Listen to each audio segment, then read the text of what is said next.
Monty Python and the Holy Grail is a perfect example of why having everything go exactly the way you want as an artist can sometimes be a hindrance of creativity. Some of the most memorable gags of the film come from things not going their way. The film was directed by Monty Python members Terry Gilliam and Terry Jones, both first-time directors and dealing with the pressure of now having to lead the group in a venture when it's normally a team effort, to which the other members of the group didn't take too kindly to. That combined with a low budget of £229,575, mostly funded by famous musicians like George Harrison, Pink Floyd, and members of Led Zeppelin, made it difficult to get things the way they wanted. However, from that came genius decision making, which created moments that were more memorable than they would have been before.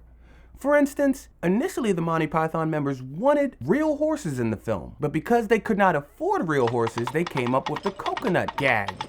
Probably the most memorable gag of the entire film, where they gallop around on their feet, clanking coconuts together as if they were riding a horse. Or how they wanted a really dramatic opening title sequence, but again could not afford it. So instead, they have this hilarious subtitle sequence on top of the opening credits in which the subtitle people are sacked twice for saying crazy shit about moose. Even the book moving the story forward was only done because they didn't have the budget to do any more. These restraints also allowed for experimentation in film form. You see, in a lot of comedies, then and today, filmmakers only use dialogue to tell jokes. But this moment right here is a perfect example of a visual gag using the cameras, not the dialogue or the actor's physical comedy. This visual gag has Sir Lancelot running towards a castle with two guards looking out into the distance. It's playing with film form and the way that films are constructed, and it causes the audience to lose all spatial awareness, initially not realizing that it's the same shot over and over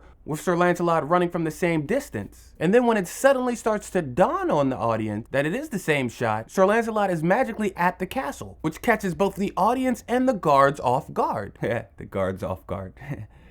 Even some of the animated sequences were used to move the story along. Or when the animator has a heart attack causing the monster to disappear is because the members wrote themselves into a corner and didn't know how to get out. A lot of filmmakers and artists would crack under this kind of pressure, not having things go their way, but having restrictions often creates the most memorable and creative moments of a film. Jaws comes to mind as another example, when not having the shark work caused Spielberg to not show the shark, making the shark scarier and the film better in the process. Pressure creates diamonds. Creativity thrives in restrictions. And Monty Python's Holy Grail shows us just that. You fight with the strength of many men, Sonnet.